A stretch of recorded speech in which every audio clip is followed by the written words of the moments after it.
Welcome to the Outer Realm with Michelle DeRoche and Amelia Pisano. Airing live on the United Public Radio Network, 105.3 FM in New Orleans.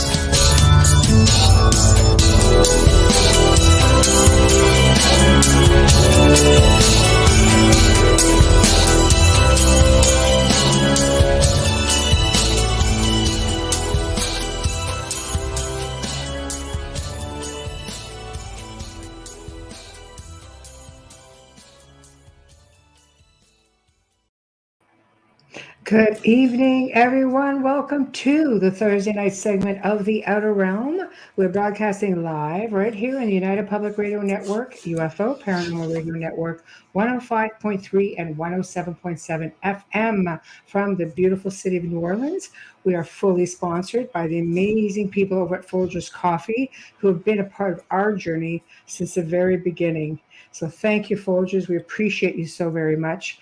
Also, big thank you to Justin Snicker, aka Dr. Snick, the Sonic Surgeon, who has basically contributed his voice, his music, and his time for the amazing intro that you all just heard. He's an award-winning composer of Halloween horror, sci-fi, and dark wave electronic music, which can be found anywhere that good music can be found. Also, big thank you to Steve McGinnis, the artist behind all of our banners and artwork here that you see, the logos at the Outer Realm. Check him out on Facebook and Instagram. Oh boy, tonight we are very excited because we welcome back our dear friend and who we call a frequent flyer guest, Preston Dennett. Been on many times and he's scheduled for several more times. So we're just so grateful and we just love him and everything he's got to talk about. And when we spoke with Preston, I said, what do you want to do this time? You've been on like lots, and we just love having you on. What do you want to talk about? And because he's got a new book coming out, he goes, well, we'll talk a little bit about that. But then we just kind of got talking about things that were kind of going on out there. And he was just like, okay, you know what? Because I have something to say about that. It's like, perfect. Let's do it. Yeah. Yeah, that's what I want to hear. I want to hear, what he's got to say. I can't figure out. Do you see my big brother in the chat room is, he knows I'm a squirrel. It's called Zeppoli. And I can make them for you, Wayne. Oh my gosh. Yes. I can't even. He wrote Patsky. I'm like, what? And then he wrote that yummy Italian donut. Oh my gosh. You keep talking. I'm just popping up the hellos. Yeah, there's only two. There's Zeppole. There's Zeppole, and there are that's one cut in half with the cream and the Amarena cherries. And then there's the bomboloni, which is a stuffed heavy yeast dough. But it's freaking amazing. We'll do our very best. Italians only make the two. There we go. All right. Donuts, yeah. Well, they're not. I know. Sorry, Michael, but they're not. They're actually, Wayne. What they are is pâte choux, which is like the little profiteroles or cream puff dough, and it's just piped in a circle, maybe 2 layers. You put it on wax paper and you throw it in a fryer and just lift up the wax. It's really easy. Awesome. Yeah, sorry. I saw that and I went, buzz off, Wayne. Talk food somewhere else. It's got to be some other kind of donut. Talking donuts, dang it. I don't know where he got the patsky. Those are in Italian. That sounds more like Russian. Well, our guest is here. Are we ready? Oh, yes. Well, no more donuts. Or ask. Oh, Patsky donuts. Hello. How are you? I'm good. Hi. How are you? What do you mean no more donuts? Wayne is distracting me because it's so easy. Donuts. There we go. Those are Patsky and they're not Italian. They're Polish. I was close. Hello. Got more people chiming in. Hello. Yes, hello. How are you, Preston? It's always good to see you. I'm doing good. Yeah, good. Keeping You busy. Look good. That's good. Look at all those books. I'll say we can only fit half of your list of books. You're a busy guy for sure. So, oh my gosh, there we go. Everybody's excited. Look at that. No more donuts. Well, I can make them for him when we finally meet. Who oh doesn't my love donuts? gosh. Right? Once in a while. And we know who really loves them, but we won't go there because my friends are all cops. I said it. Oh, ouch. I tease them. I tease them.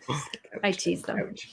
I agree. More donuts, the better. Well, okay. If we were having a show about donuts, well, We how were did you not. get to talking about donuts? Is what I'd like to know. Little I don't even recall even making mention. So, anyway, welcome Oh. back, Preston. Honestly, we just are always so delighted when you're on because we never know where it's going to go, but we always know it's going to go someplace really amazing and positive. And Always good. Always good.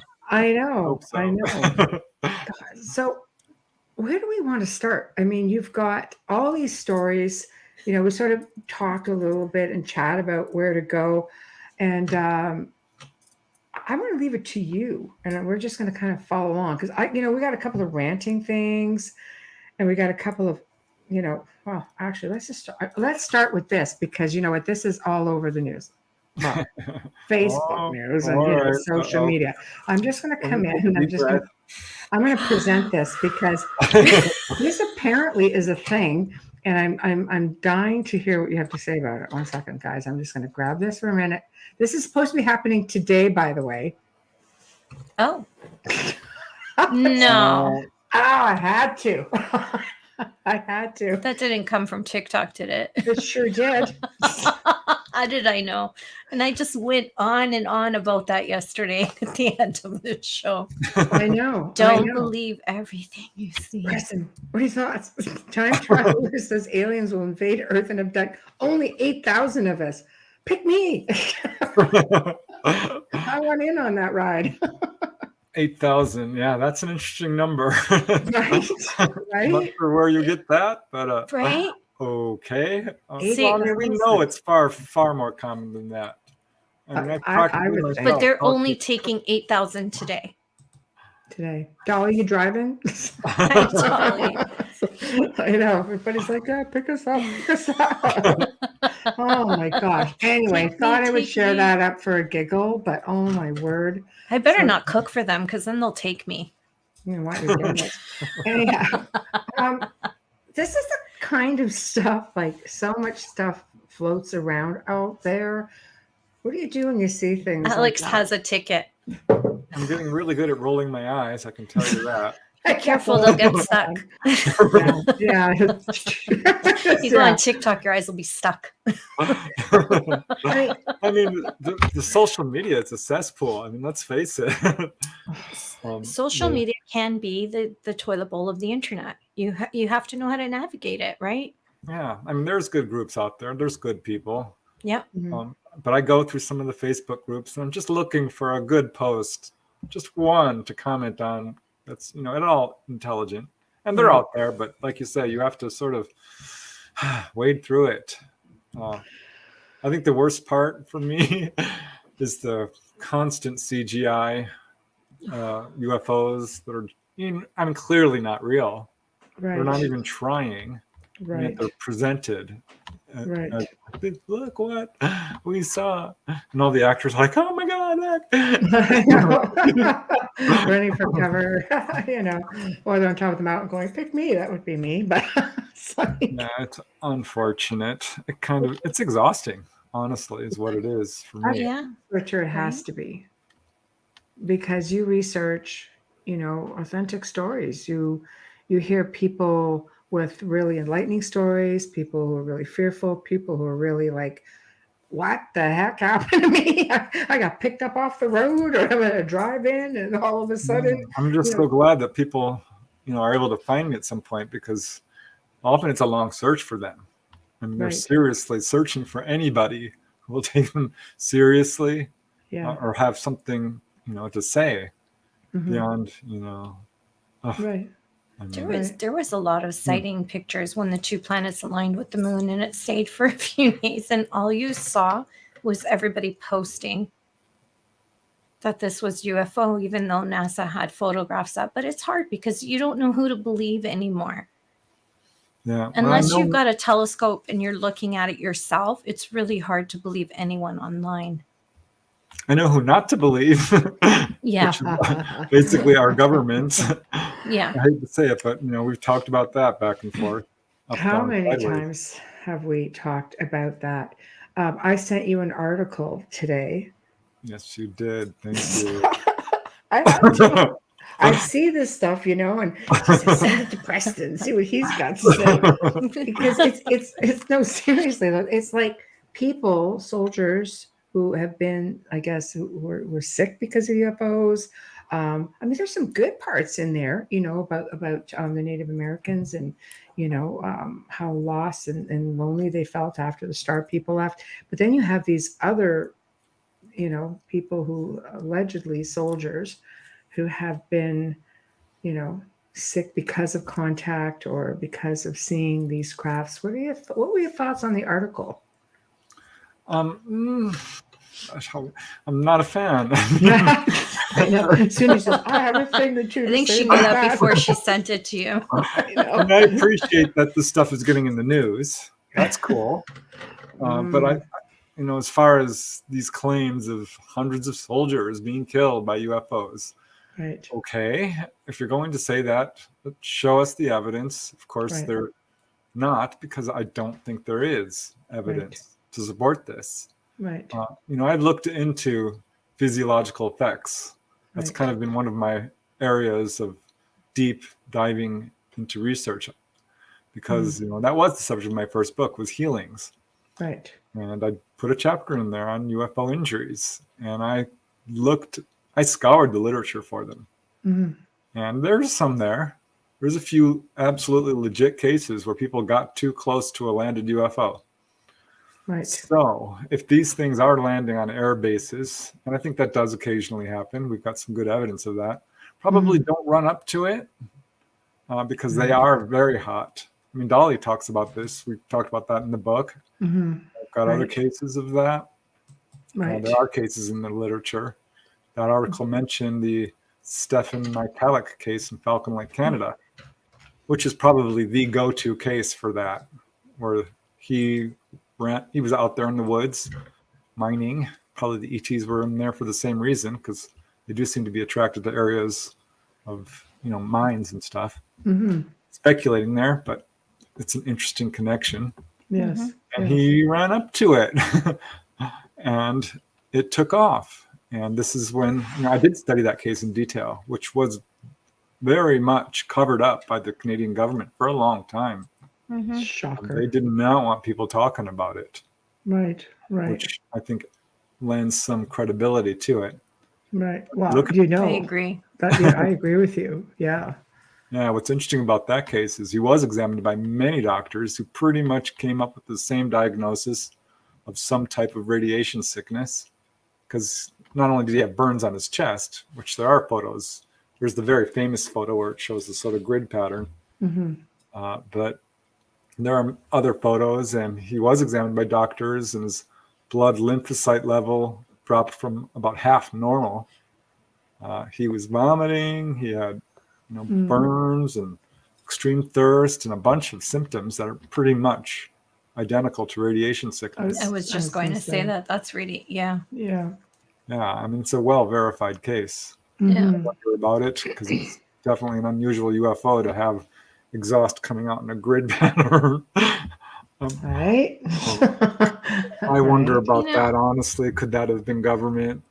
Had to be. I tend to lean a lot towards that, only because of the fact that, I've done a lot of research that goes back into ancient history.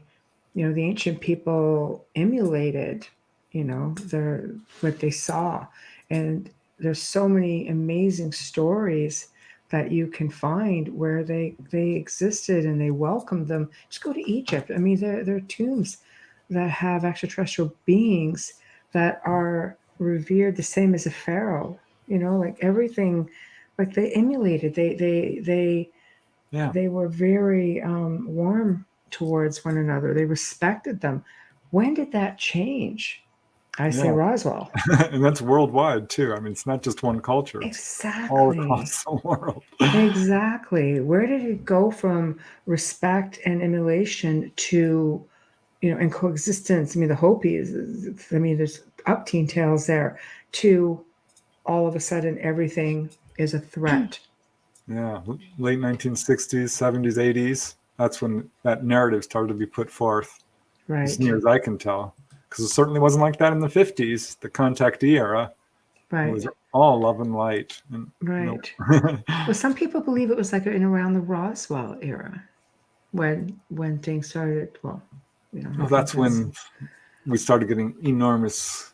I mean, that's when this giant super wave, basically, is what I call it, Yeah. swept across the U.S. and the world, really. Yes. And it coincides, as you know, with the atomic age. Yes. I think what finally happened, because they're watching us, they've been around. We know they've been around throughout the 1800s and 1700s, and all the way back. Yeah. Right. We've got good evidence of this.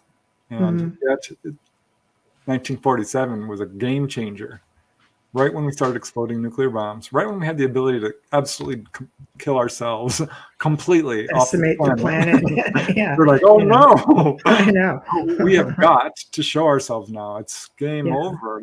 These guys are. Who on let the pathway kids unattended? Yeah. In the Gave the kids airport. the bomb. In the airport. Seriously, I can't see that being a coincidence. And that's when people started getting pulled on board in Right. large numbers, Right. and physically Yes. examined and healed and warned. But the ETs say the same things to everybody. It's over and over again. It's laughable to me that people are like, oh, they're here to take over. When the ETs say, first, don't be afraid. Second, we won't hurt you. Third, why are you exploding nuclear bombs? Fourth, you're killing each other with your warlike ways, your greed and corruption. Stop polluting the environment. This is pretty much all they're saying. Right. Well, I mean, let's think about it. And I'd like your take on it. If you're letting off an atomic bomb, and if we have, let's look at it from a dimensional standpoint. If you're in one space, different dimensions, that's got to cause a ripple effect somewhere. Dimensionally speaking, that's got to be a bit concerning. Yeah, I've heard that from contactees over the years. Like, the ET's saying you are harming places you are not aware of. Okay. And then Dolly comes along. I'm like, Dolly, for you. Yeah, I have a question. Right. And she's like, oh yeah, you're actually annihilating. When we explode nuclear weapons, it's not just the physical plane it's affecting. It's the higher dimensions. Right. So this is what the ETs told her. So this is why it's such a big deal. Right. I remember there was a case where a guy was pulled on board in Nevada, and they showed him this little map and all these little red dots, and they're like, this is where all your nuclear bombs are. Every single, and then says we know where every one of these are, and we can turn them off if we want. And it's funny because he's just a guy, he's not the head of government or anything that can really do anything, but they keep pulling people on board over and over and over. And I know that they've done this to the heads of government, and the people, they're just like, go away. We don't want it. We're not listening. Blah, blah, blah, blah, don't talk to me. That's why they're doing a grassroots movement. I really think the evidence for that is strong. They're the schoolyard encounters, the drive-in movie theater encounters. Those are really good examples of displays. And the whole injury thing that these governments are putting forth is laughable, because the injuries that are on record, and you can look these up. John Schussler wrote a catalog of some 400 injuries. And I'm like, okay, this has got to be an interesting book. I'm going to get this. He was the head of MUFON, by the way. And I started going through it, and a bunch of them were just simply people who were paralyzed when a UFO, could not move. And then they could. I wouldn't really technically call that an injury. That's a physiological effect, but it's not an injury. No. And then he would talk about, some people having little scars. I'm like, well, okay. That could be classified as an injury. Often they'll heal right up. But we leave scars for vaccinations and surgeries that are meant to help people. So the only real injuries that were on there that were, I thought, this is my assessment, valid, were eye sensitivity. There will be people who look at a UFO and it leaves a little burn mark on their retina that lasts a day or two. And there's a number of contactees who do have light sensitivity. That is a thing. Do they get scars on their cornea that are unexplainable? A couple of times I did interview one guy, Jim Schaefer, who he woke up one night, after having an encounter with his eyes all swollen. And they took him to the doctor, and the doctor's like, oh, did you look at a welder's arc? Oh, crap. No, I didn't, actually. There's a couple of cases like that. He's one I talked to personally. Okay. So, yeah, I mean, that's just asking for a friend. People, what is somewhat common, and I've heard this, people will have a real close-up UFO sighting and it causes a headache that might last a day or two or three. Let's not even go there, Michelle. Pointing at Amelia. So, Headaches every I don't know day. if that's the stress or the magnetic fields surrounding it or what have you. Can I just say something that will tie into this, but is bringing back the military and soldiers when they were speaking? I don't know the numbers, but I do know that there have been many, many Marine soldiers that have witnessed UFOs in the skies while out in the Middle East, but none of them have ever said that they've been abducted or hurt. I mean, if they have, I haven't seen it or read about it, but the majority of them say, yeah, we see them all the time. And it's just really cool. They're actually really relaxed about it. So it does bother me when I hear that they're saying that they're making them sick and everything else. It seems like the government will use anything to make them inferior and make us afraid of them. They did, by the way, say that there was a healing case. They have a healing case. Okay. That's God, really? Thank God. Let's talk about that, because they haven't. They had one little tiny sentence in one of their government reports. Yeah. We do have at least one healing case. Like, okay. I bet you there's loads more. I bet you there's loads more. Because the funny thing is, when you work in the field of paranormal and you work with the darkness, that is what you see a lot of with soldiers who come home, is dark entities and the demonic side. I haven't worked with anyone that is having issues because of contact. Not to say it doesn't exist. I'm just saying it's not something with all the cases that we had. It's not something that we've come across. It's not something that poses a concern, because it's not, there isn't, aggressive. Yeah, well, I think the concern is when you're a pilot in a fighter jet and your superior says, go towards that craft, and you get really close to it. Yeah, that can be dangerous. Absolutely. Yeah. Absolutely. Because these things do have, plasma fields surrounding them. They can be very hot. Right. And that's your own fault. If you're going to run up to a UFO or fly up right next to it, you're taking a risk. Right. And they will avoid you in most cases, I think.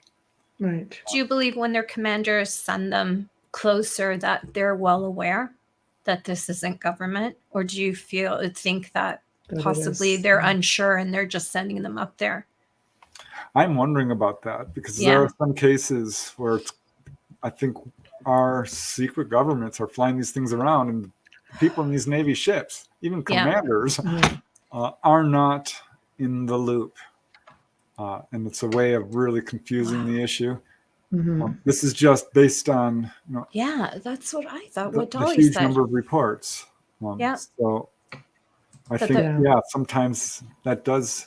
I mean, we can't rule it out, can we?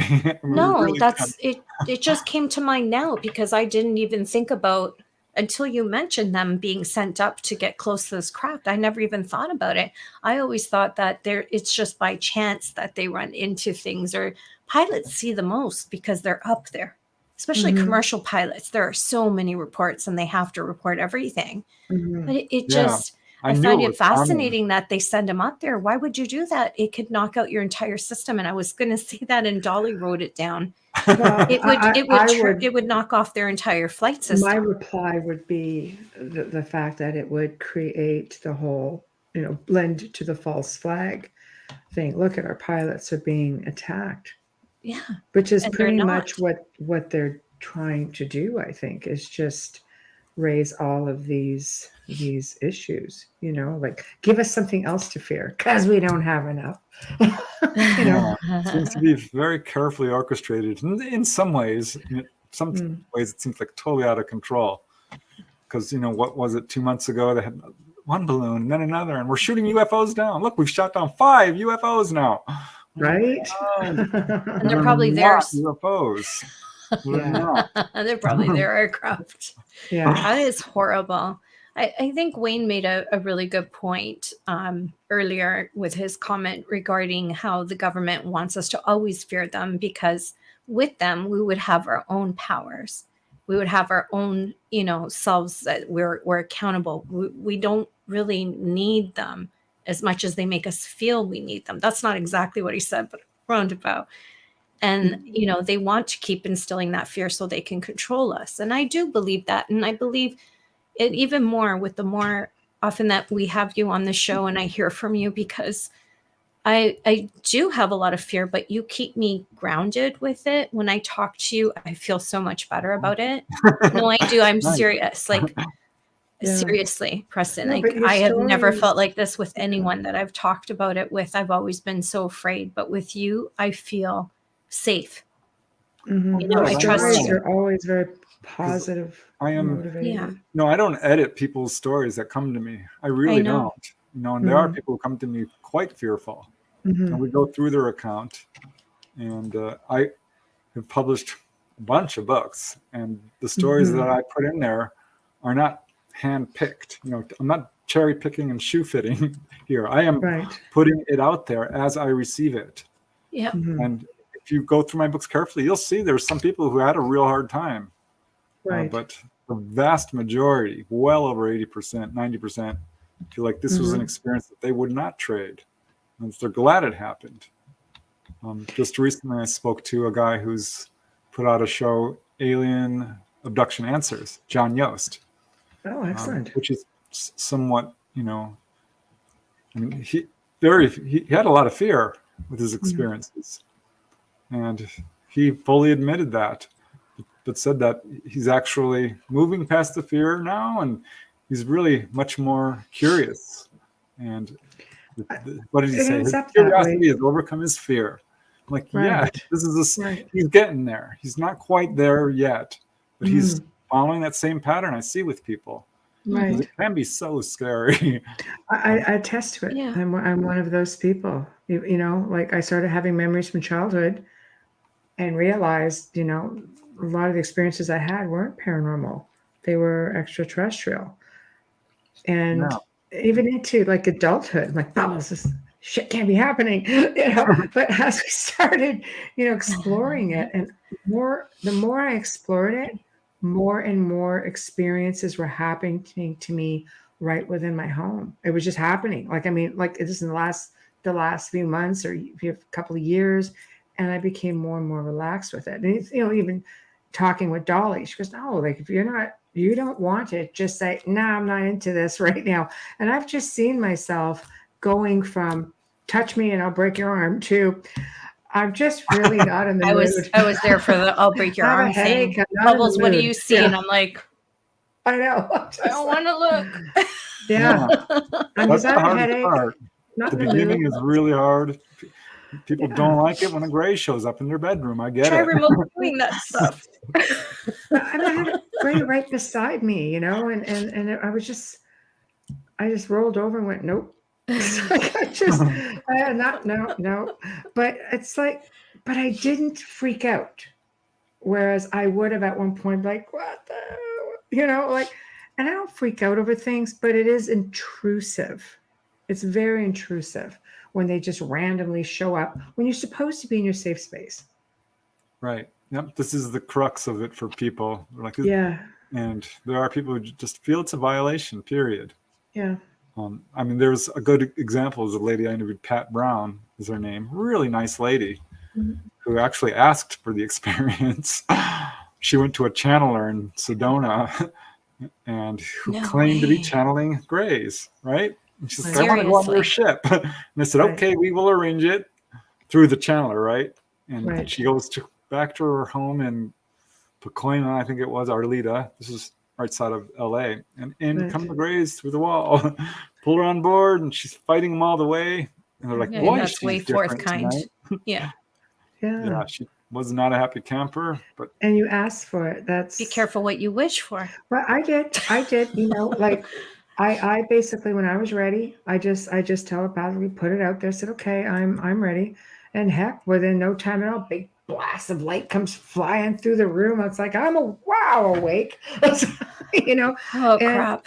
and I never, I never look back. So it brings me, I suppose, to the next question. Michael Carter, your friend Michael Carter's on the show. sure. He's so much a fun. week ago. Yeah, and he made a point of a remark when he said, the CE5 movement. He goes, it can be great experience. He goes, but what happens if you end up with an encounter that goes wrong? What if you end up with a race that's maybe not so friendly? I don't. Well, let me answer it this way, okay? I just talked to a guy from Europe, and it's finalizing his chapter for my next book. Right. He's like, I really need to make a point about CE5 work. I'm like, okay. Right. He says, there's a danger here that people are not considering.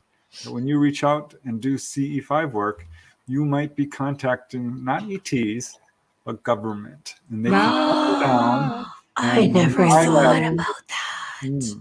Because they do have psychotronics. They can mimic telepathy. They can put a ray on you that causes intense fear. They can do all the things that you might easily mistake for ET. Wow, unless So you're flashing your little lights. So before you decide to pay for that CE5 experience on a mountaintop with certain someone. Yeah, but your chances of, I don't know how to put this any more clearly, but ETs are not here to hurt us. They're just not. Right. And I know people do have very scary experiences. And there are some people who are going to disagree with me. That's all right. I understand that, but I don't know how many people I have to interview before I have not found one white crow yet. They're all black, so to speak. Right. I just don't have the cases of torture. Thank God. I don't have them. Okay. Right. No, I'm glad. Right. But CE5, so proceed with caution or don't do it? Well, I think it's okay to do. But I think if TR3B shows up, or a big rectangular craft that is, because generally ETs don't fly the triangle TR3Bs with the and the rectangular. That I would be concerned. I would be worried, and I think the best way to tell is if it's negative. I never thought for me, about it was that. honestly a flash of light. It hit the wall. It bounced out. I'm like, that was the end of it. That was the experience. That was real, though. You weren't looking for it. It came to you. Well, yeah, weeks later. One of my best CE5s, I was actually, I'm normally just a kind of a wallflower. I'll sit there and you can head the group. I'll just sit there and watch. They're like, no, you had the group. You had the meditation. I'm like, oh, I don't want to. But they're like, no. I don't want to. That'd be me. No. So I did. And we're all meditating. Right. Which is always fun. I like to meditate. And this was in Topanga Canyon. Turned out, there were CE5 groups doing this across the U.S. on this day. Right. So it was kind of a world thing, right? Right. At any rate, I'm sitting there meditating, and there's, 6 of us there. It was a small group. And I got this message, like, look up. I'm like, that's just me thinking. And it's look up. I'm like, oh, God, this is annoying. So finally, I looked up, because I'm meditating. I don't want to stop my meditation. Right. And I looked up and boom, this little tiny bright light, really bright, starts expanding and gets huge until it's covering a good portion of the sky and then winks out. I mean, I don't want to over exaggerate, but it was covering a third of the sky, half. Oh, I mean, it was huge. This could not be a shooting star. It No, started at a it's tiny the size funny. of a small You know what it town. looked like to me? It was like someone pouring milk on a glass table, and you're under it, and Oh, just that's watching it spread out. crazy. Oh, Yeah. wow. Yes. And it winked There, out, and I looked at everyone. I'm like, oh Anybody shoot, else see this, or is it just me? Yeah. just me. Right. And it was kind of there's embarrassing. I'm like, guys, guess what? I Wow. saw something, but I did get Yeah. confirmation in a really cool way, because this was during a wave of sightings in this area. This was like 1994. Wow. I was putting up So flyers, and before the whole movement, basically. yeah. But at any rate, I got a call from someone who was in that area at that time, and they saw a craft. Well, two of them driving through the canyon. They were 2 miles away, 3 miles away. Right. They saw an honest to God craft. It stopped, went outside as they can do. And this is one of the ways I know, because craft will go assume a vertical position, and flashed all their lights out. Boom, boom, boom. He said there must have been 50 lights in the bottom of this thing. Wow. And they can Wow. pull, these lights flash out of anywhere. So it's not like it has a light bulb and it's flashing out like Right. some of the government stuff does.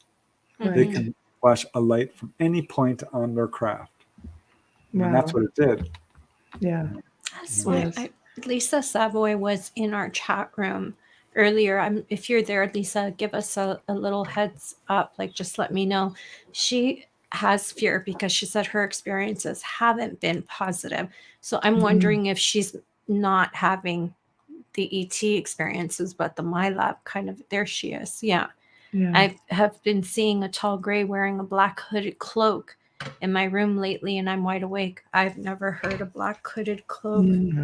Oh, I have. Have you? Oh, yeah. I haven't. Yeah, they wear cloaks, capes even. I've got a number of cases involving she's wearing capes. Capes. Yeah. That's cute. Yeah. But would that be military? Not necessarily. Okay. When someone is having experiences, the first thing I would tell them is write it down. This can be very therapeutic and will help keep things straight. And really take a good, hard look at what is actually happening to you. Are you okay? Have you been hurt in any way? And in what way? Yeah, she's still there. Okay, thank you, Lisa. Yeah, there we go. Yeah, Lisa's got a book out about her experiences. Actually, she's gone through hypnosis. She's been on the show before as well to talk about the book.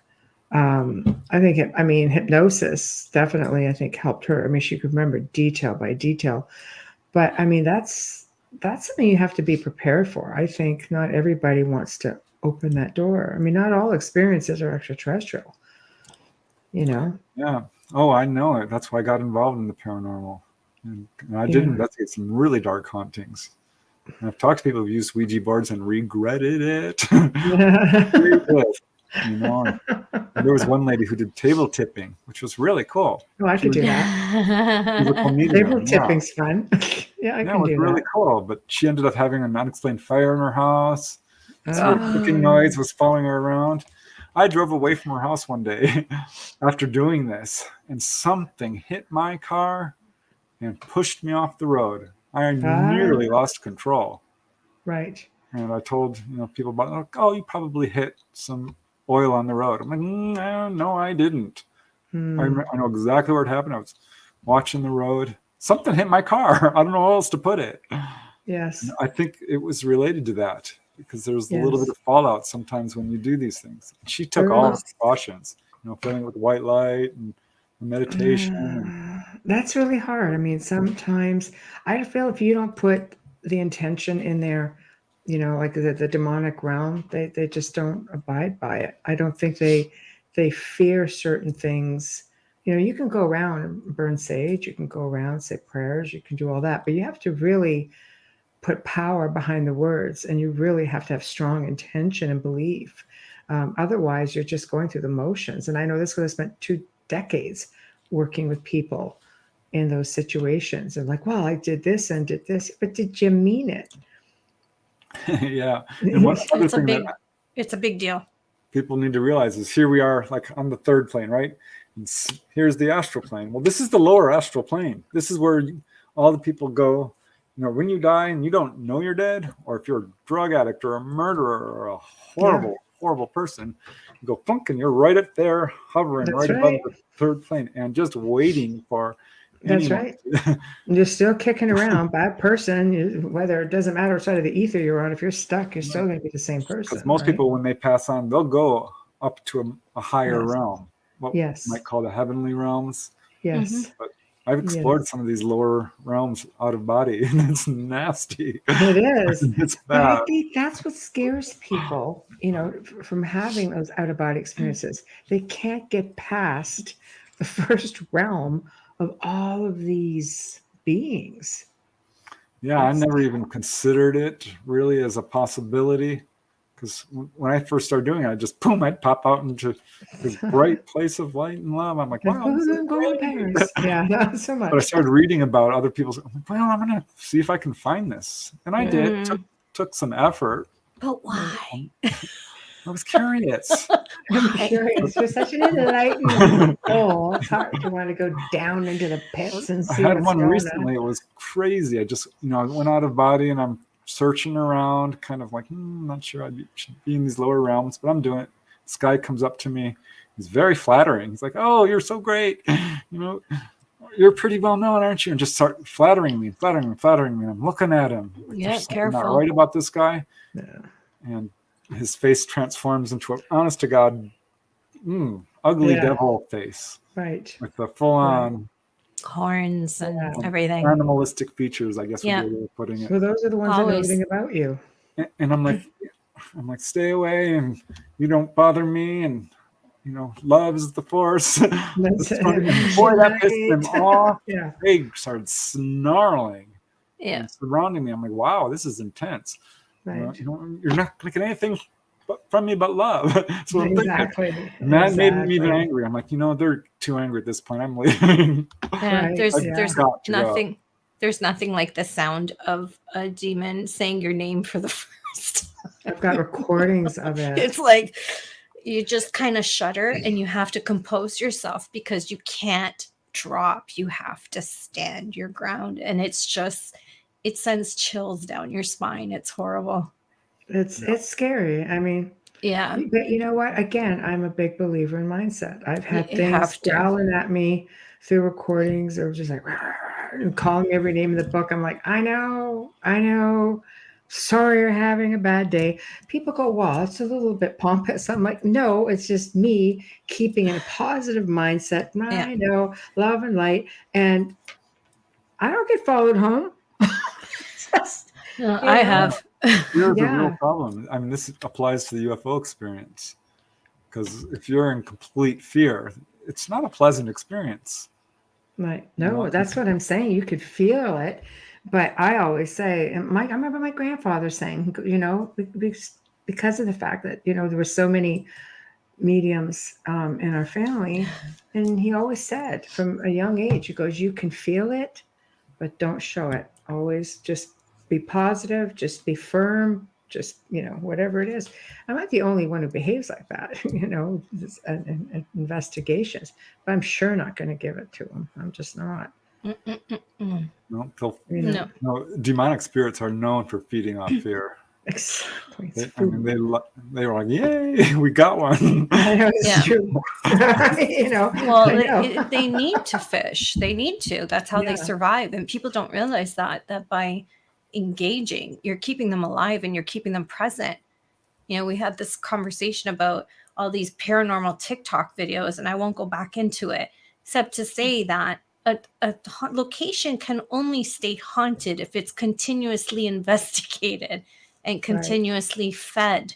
Eventually, if there is nothing there other than a curse or something grounded, it will go away because it can't survive. So if you have a famous haunted building, it's going to stay haunted as long as you keep going in there.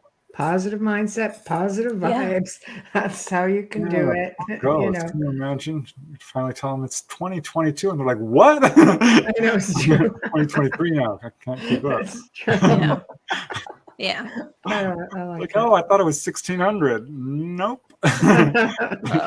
You've been here a while. One century rolls into the next. Well, it's like, why do some people have experiences when they purchase haunted houses and other families don't. Yeah. Comes to mindset and belief system too. Yeah. Mindset. So Mindset is big. it's very, I mean, we saw that with Amityville where the family came in and said, we haven't had, but if they're even being honest, because I don't think so. But anyways, there are families that have gone in and lived in places after something tragic and nothing's happened. Yeah. Right. Shout out to Martin. Hi, Martin. I know who he is. Yeah. Yeah, hypnosis is a good tool. I think if someone does, if they're ready for it, The first but you have to realize, that this is something that is going to bring stuff forth. The problem is when someone has contact and it's fearful, they will have missing time, and then they have to deal with that fear, and it will come at you hard. So that is a big step for someone to go through that. And I really commend people who have that courage. You have to get through, like, oh my God, I'm here. I'm on a craft. I'm undressed. What's that needle? Look at the size of that needle. It's coming towards me. This is bad. I don't like this. Stop. But then I have to ask you, is that my lab or is that not necessarily my lab? Extraterrestrial? Really? Well, then I can see why people are saying it's horrific. I wouldn't want a needle either. Yeah. I mean, they do the same things that we do, surgically speaking. Right. I discovered this with the cancer cure cases. There are 30 of them. And I talked to some people personally, and they're like, oh, gosh, it was painful. It hurt. And the ET warned them. They said, this is actually going to hurt, just so you know. And, one lady... So they're like, don't knock you out? What is that? Even we do that. One guy I talked to in England, he's still like, I don't like these guys. Because they did. They took a needle and put it in his head. Okay, see? Okay, like, they don't care about anesthesia. He keeps telling me that. I'm like, I'm so sorry. I'm really sorry that happened to you. Are you okay? He's like, well, yeah, I'm okay. Have you gotten anything good out of this? He's like, well, I can go out of body at will. And I have an enormous number of psychic experiences. Do you think that's related to these experiences? He's like, yeah, I really do. Right. I really think they are. I'm like, well, that's something good. But there's a lot of reports of people coming back gifted, right? Yeah, it's the rule rather than the exception. So it's the exam. That hurts the worst, and that's where the healing is. That's the checkup. I don't like going to the doctor myself. I mean, who does? I was gonna say there's painful medical exams, like Dolly said. Medical exams can be stressful. That's here as well. Yeah, and if you're in fear and you've hypnotized yourself, because basically that's when you're in a strong emotional state, you are very narrowly focused. And if someone comes at you with their finger and you think it's a needle, it's gonna make you bleed. I mean, they've burned people with ice cubes under hypnosis. This is a flame. It was an ice cube. And they blistered. So this is partly what's going on in some cases. I'm not going to put a blanket explanation for anything. Right. Yeah. You know what I mean? But what happens is when people go under hypnosis and then boom, they're thrashing and freaking out and they have to go through this. And then they get through it. And then they start to realize, okay, they're letting me off the table now. Oh my gosh. They're taking me to the engine room. And then, oh my God, look, they're taking me to the observation deck. I see Earth. Look, that looks like Earth far below me. Right. One lady said, flat? I felt like I was going to crap and puke at the same time. She's got fear of heights. She was so funny. Yeah. And it was hard for her. She found herself once on board a UFO, and she's sitting down on one of these little tiny benches that are not really made for humans. And she's like kind of nervous, and she's waiting there. And these little grays come in, and they walk right over to her and sit right next to her. And she's, how dare you? This whole room is empty. This is my seat. You could sit anywhere. And they looked at her and said, no, well, you're actually sitting in our seat. This is our place. Oh, burn. Yeah. Wow. But she ended up, thinking that this was absolutely positive. It starts out pretty scary. Considering, yeah. So ETs abduct Karens too, huh? I had to get that one in there. They have none. They take them and they spit them back out as soon as they open their mouths. They're like, nope. Someone told me, they would never heal an old person because old people have no use for you. And then I started citing, the 10 or 20 cases right off the bat that I know of involving really old people. And one lady from England had hepatitis. She's, in her golden years. They cured her, and her family had to believe her because, it was chronic jaundice. Yeah. And they healed her. Why would they do that? Just some sweet old lady. Right. It's not, altruistic. Yeah. Not everyone feels this way. There's one lady from California who had a gallstone. She's a nurse or in the medical field. And they were going to remove her entire gallbladder because they kind of have to with a stone that size. And someone came in to her house uninvited and removed her gallstone, but left her gallbladder. And she was still pissed. She's like, though they cured me, I'm really nervous about the fact that someone came in and did this, and I didn't ask for it. I'd be okay if they take mine. Go right ahead, take the gallstone. That's painful. To me is she's in the medical field, and I'm like, yep, there's another nurse being healed, another doctor, another healer. Yeah. They heal healers. They heal people who are doing good work. Right. See, that says a lot. Nasty. Yeah, I'm just going to put up another comment. Okay. Yes. Martin Rivera says the quantum healing hypnosis bypasses all emotions and gets to the core of the experience and is revealing that everything was for the person benefit, checking the person's body and had some healing. Yeah, that's hypnosis. My sister had healing in a client too. Awesome. Yeah. I don't think that they want to see us in pain. Precisely, they don't. ETs apologized to Betty Hill, like, "Oh, we're so sorry." When they stuck that needle in her navel, and they're like, "You're hurting me." They quickly put their hand on her head, and afterwards, like, "We're sorry. That caused you pain." I'm okay if they take the pain away.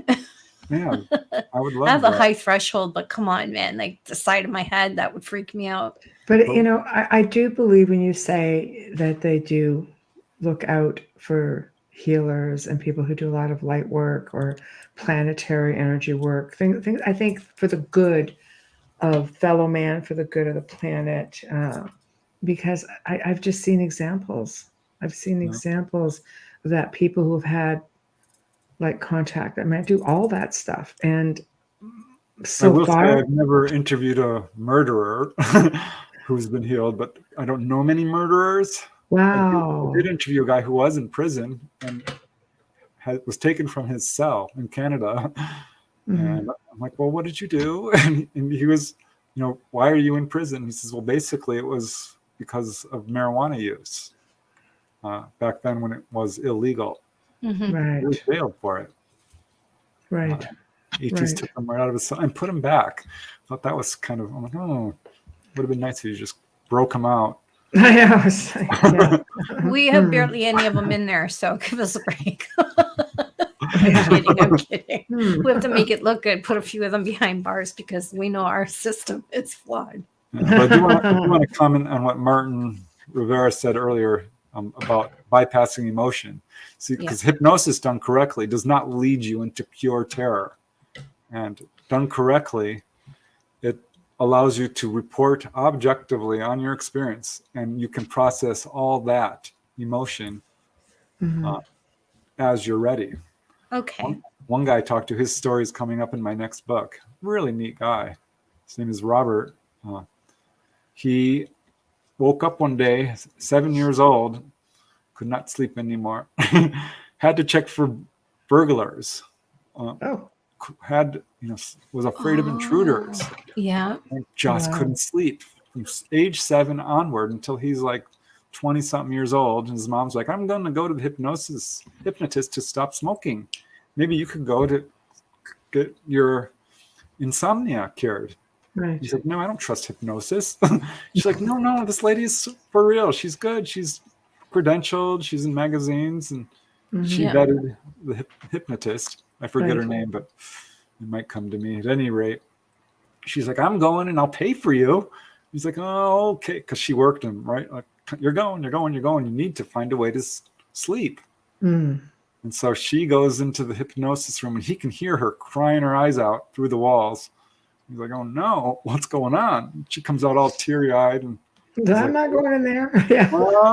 what's going on? She's Yeah. like, I'm fine. And he turns to the hypnotist, like, what did you do to my mom? She's like, she's fine. Come in. I want to talk to you. And she's like, what's the problem? He's like, I just can't sleep. Like, are your parents abusive? Did anything happen?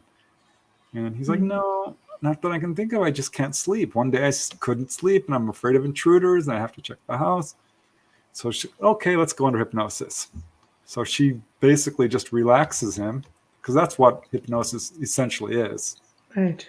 And she says, okay, now that you're fully relaxed, can you think of any reason why you can't sleep? And he started seeing flashes of light and grays leaning over him. And then boom, all the walls of amnesia just crumbled. And he remembered this full onboard experience where he was taken with his mom. And they were both pulled on board and he was examined. They were working with his stomach. It turned out he did later have some stomach issues. Thinks they were working on that or examining that. Oh, okay. But he came back out of hypnosis and he attacked that hypnotist. He's like, you put this in me. You made this up. You made me believe that I've been abducted by aliens. And she's like, listen, I didn't do a thing. I didn't say a word. Here's the tape. You listen to it. All I said was, what made you have insomnia? And he listened to the tape and he apologized profusely because she didn't lead him. She did it right, but he had a lot of fear. They just blocked it all out then. Or do you think they blocked it out? I think probably he did, and maybe they helped him because they don't want to cause fear, and they will facilitate that. Right. So it's kind of a two-way street there. And I'm like, well, can you sleep now? And he's like, well, no, not really. He's still having trouble with that. Oh, well, I could see that completely. I have that kind of experience. And he had a hard time. This was a scary experience for him. I'm like, well, did you wish this never happened? And he's like, well, no, I can't say that because I think they actually healed me. So they later had some stomach problems, and I think that they were aware of it. And it could have been worse because they were doing something. I'm like, really? Did you get anything good out of these experiences? He's like, well, don't like to talk about this, but I have dreams that come true daily. And he proved it. He would have sealed envelopes. He says, okay, this is going to happen to my daughter, my son. He saved his daughter's life. He says, are you working on the cars today? She's a mechanic. And she's like, yeah, we're replacing a transmission. He's like, don't go under the car. I do not want you working on any cars today. She's like, Dad, shut up. I'm going to be fine. But she goes to work on the car, goes under the car. It's all jacked up. And remembers her father's warning. So she quickly gets out and she warns us because there were a couple of people working on the car. It's like, everyone get out from under the car. Crash. The jack broke. It slipped. And the car smashed to the floor. She would have died. Oh, yeah. It would have crushed her. Absolutely. It's happened to many mechanics. Yeah. Right. He has several stories, which I talked to his mother too. What's interesting about his case is he was taken at age 7, and I'm talking to his mom, and she's like, well, I had an experience at age 7. I saw this thing in the barn. I was 7 years old. And he has a daughter, he had a daughter who at age 7 came running and says, Daddy, that's the thing that came into my room. She pointed to the TV. He was watching a show about grays. Well, that daughter who, had an experience at age 7 like he did, is now fully grown and has a 7-year-old daughter. Oh. And she called him up. His daughter called him up and says, I want you to talk to your granddaughter. She says these bald monkeys are staring into the window and coming into her room. So glad for this because she has someone to talk to who understands and a support system and is going to believe her. Yeah. And she won't have to suffer the insomniac years that he had. That's 4 generations at age 7. Yeah. Boom, boom, boom, boom. Yeah. What is probably it about more that haven't spoken? The age. Yeah. That's I thought that was really interesting. He's like, no, I wouldn't trade. I'm glad for the experiences, even though it's been real hard at times. But very interesting. Yeah, he took his daughter to the doctor Yeah. This is really interesting. He took her to the dentist, actually, and the dentist is like, well, you said on the forms she has no surgery. Right. He says, she doesn't. He says, well, what's this thing in her sinus? And they showed him the x-ray. He's like, I don't know what it is. What is that? He says, I don't know. And he wouldn't talk about it and basically dismissed them. So he went to another doctor, and the doctor says, I'm not talking about that. I don't know what to tell you. Just leave it there. And he went to 4 doctors before he finally found a doctor who's like, okay, I want you to come to my office and shut the door. And he pulled open the desk drawer, pulled out a document and laid it in front of him and says, if you tell anyone I showed you this, I will deny it. And it was a document from the federal government which stated, if you find, this is to the doctor, if you find any implant that is questionable, that is, not inexplicable, you are not to remove it. And if you do, you could lose your license and you will be fined. Wow. You are not to take any action with it. And the guy was like, is this for real? Because he says it looked absolutely real. Yeah, that's scary. And the doctor said, all doctors get these.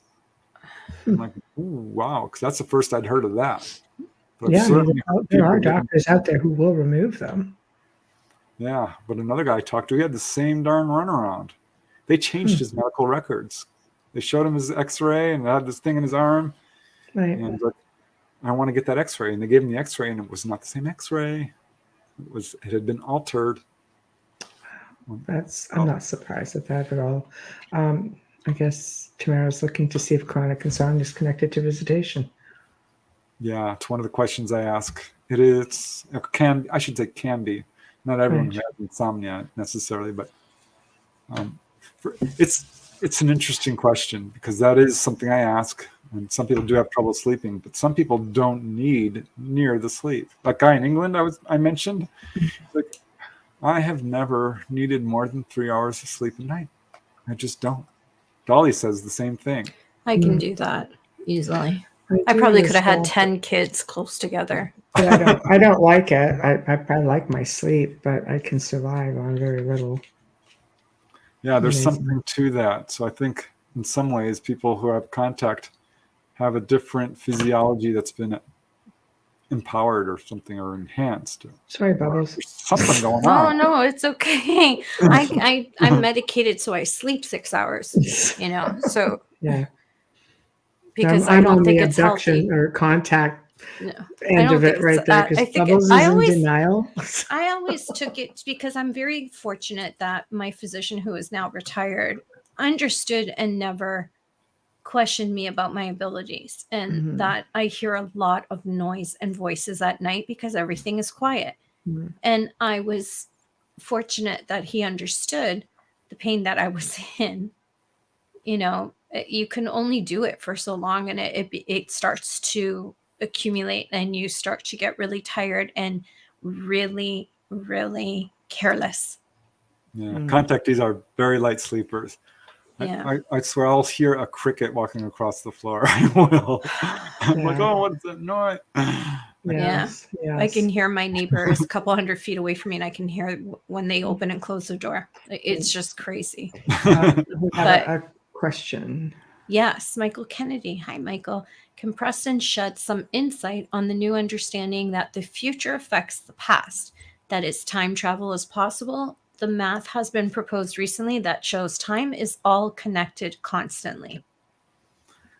Yeah, it's an interesting concept, because we live in the present moment, right? But the present moment is fleeting, because you can't grasp it. There's basically the past is smack up against the future. Here we are stuck in between the two of them. And yet people are having precognition. Right. How do you explain that? How do you explain the fact that there's people who live their lives ruled by the past and fearing the future? I mean, they're not even in the present moment. But you look at people who work real hard on self-work and awareness, and they start to expand the present moment to a degree where they can perceive the future. I mean, these are full-on psychics. Right. So this time is not what we think it is. It's as near as I can tell. And got great insight into this from having out-of-body experiences. Because time is different when you're out of body. It's different. It does not pass the same way. It's hard to describe. And you can see the future and you can visit the past. So I think time, the way we perceive it, is a product of the physical plane, the third dimension. We perceive it very sequentially, very much in a line. As far as time travel being possible, I think if you're advanced enough, I talked about this in Dolly's book. The ETs can do things to time that we don't even understand. Right. Pull you out of the time stream. Is that time travel? I think it could be perceived that way. I agree. I mean, Yeah, I could see that. contactees, I hear this all the time. I'm taken out, I have a 2-hour-long experience, and I'm put back seconds later. That's time travel. Missing time, that sort of thing. Yeah, one guy, Kevin Cannon, they took him from a Navy ship, and they showed him all these future events. He says Preston was like looking outside of a window. This was like a movie. It was real life. I was seeing these things.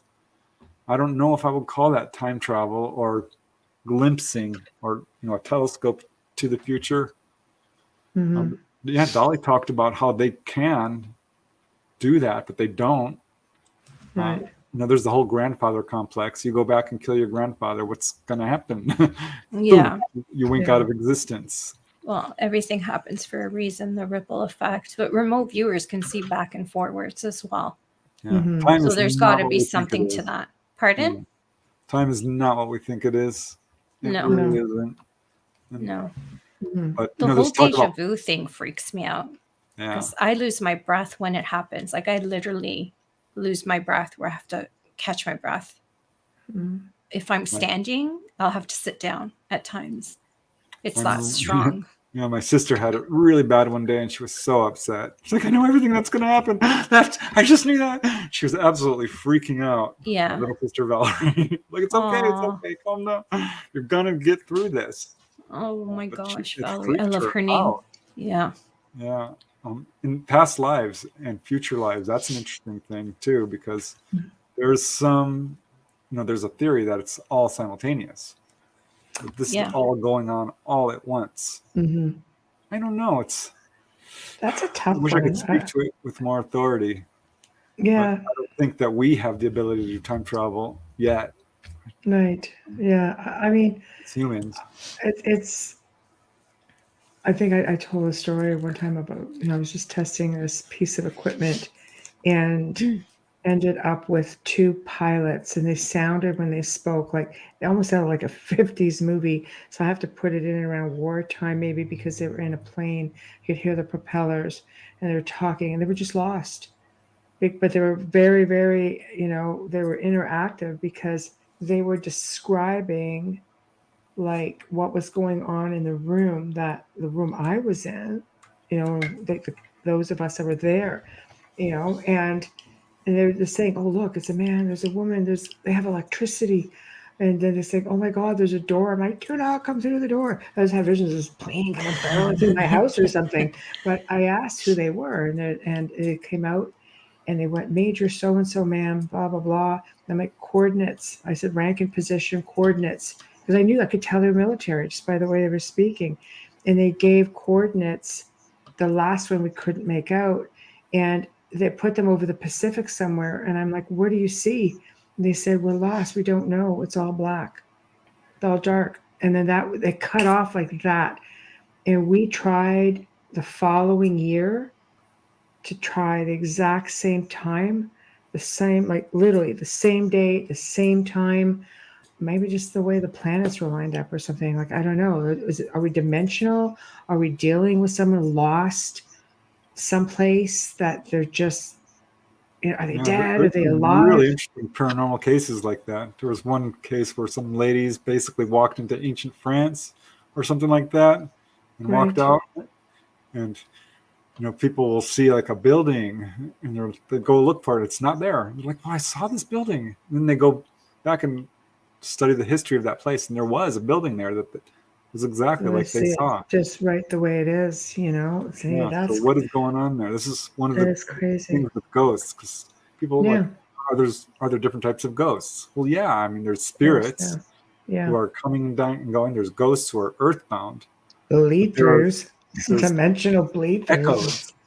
Yeah. There's sort of this replay hauntings. I forget the residual hauntings is what they Residual call hauntings. Yeah. Yeah. which is not a spirit necessarily. No, it's just a replay in Energy. time. It just goes over and over and over. Okay, Dolly. Oh, ask Preston about seeing Dinosaurs. dinosaurs out of body experience. They saw him. Yeah. Yeah. Want to Yeah, tell that that one? Thanks, Dolly. Yeah, thanks, Dolly. We appreciate it. I'm actually going to be putting out another book on OBEs because Right. the first one I wrote was all the way up to 2001. Yeah. And man, oh man, I've been having some really good ones. Right. And I've shared some with Dolly, because one day I went looking for her and she saw me. I couldn't believe it. She was in the body and I was out, but she turned around and looked right at me. No one had ever been able to do that. I walk around like a ghost, and it's infuriating. It's very spooky when you're in front of someone and they can't see you. Yeah. And then she did it to me, and then we had some shared OBEs. Right. Very cool. And she took me out to the Kuiper Belt once. I'm like, oh my God, this is the most beautiful thing I've ever seen. Yeah. It was just asteroids, and there was one that wasn't an asteroid. It was not. It was artificial. And I asked her about that. I'm like, what was that? She's like, well, what do you think it was? I'm like, well, it wasn't, an asteroid. That was artificial. If I knew. Yeah. But she took me back in time, and we saw giants, and it freaked me out because I'd been interested in giants on Earth, and had been studying them from an armchair perspective. Reading the books and articles from the 18 and 1900s. And there's a lot of them. I mean, the evidence for giants is far more persuasive than the mainstream public realizes. That they are real. Yeah. Oh yes. I'm absolutely convinced. And we land in this place, and there's giants. I think there were like 4 or 5 of them. They were all men, and they're very much. I looked through the internet trying to find a picture that looked like what I saw. It took a while, but I found one. Right. Because they're big.